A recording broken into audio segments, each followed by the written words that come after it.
السلام عليكم ورحمة الله وبركاته. مع بيبرس أكاديمي هنتعلم حاجة جديدة النهاردة، يلا بينا.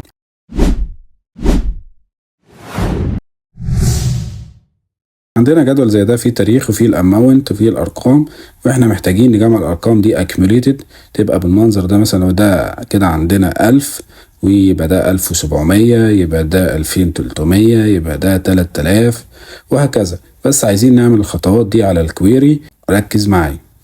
هنخش على داتا تيبل فروم رينج، ادي الكويري بتاعنا، ادي الديت وادي الاماونت اللي موجود عندنا اللي محتاجين نعمل له اكيوميليتد.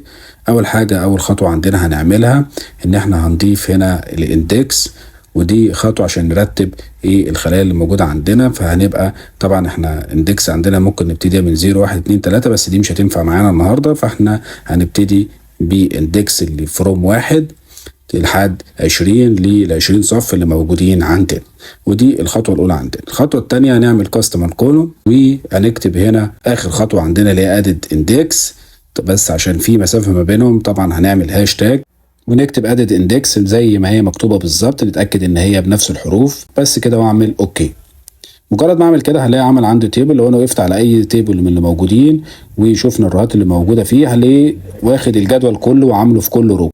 طيب احنا عايزين نجيب الاماونت، بس هنخش على ادد كاستم ونضيف هنا الاماونت بعد الاندكس اللي احنا كاتبينها ونعمل اوكي. بكده هيبقى عمل معانا لستة. الليستة ديت هيبقى فيها الارقام اللي موجودة في الاماونت بس كلها. طيب احنا محتاجين بقى نقول له انه اول لستة ديت يبقى 1000 بس، الليستة التانية تبقى رقمين، الليستة التالتة تبقى 3 ارقام. هنخش هنا على ادد اندكس تاني ونزود هنا حاجة اسمها ليست فيرست ان، ديت هنضيفها عشان يرتب معانا الصفوف زي ما احنا قلنا عليها بس. ونعمل المعادله دي ما بين قوسين، وعايز الليسته، ادي الليسته اللي موجوده عندنا. طب الكاونت او الكونديشن اللي هيشتغل عليه ايه هو؟ هنقول له اندكس اللي هو مترتب 1 2 3 دوت عشان ينظم لنا الليسته بالترتيب دوت. ونعمل نقفل القوس ونعمل اوكي.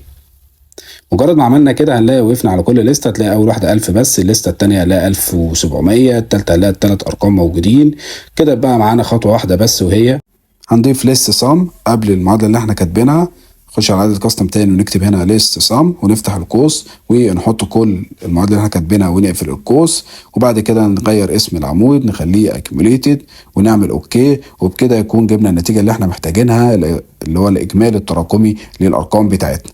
طيب احنا عندنا العمود اللي هو الاندكس ده احنا مش محتاجينه في حاجه، فهنعمل عليه كليك يمين ونعمل ريموف كولوم، وبعد كده نغير التشينج تايب بتاع العمود ده عشان نعرفه ان ده نمبر. بس احنا كده خلصنا الجدول بتاعنا جاهز. نعمل كلوز لود 2 ونحمل الجدول بتاعنا في المكان اللي احنا عايزينه. نختار من تيبل ونختار اكزيت شيت، ومن اكزيت شيت هنختار المكان اللي احنا عايزين نحمل فيه الجدول ونعمل اوكي. وبكده يكون الجدول ظهر معانا والاكيوميليتد موجود زي ما احنا محتاجينها، وبس كده.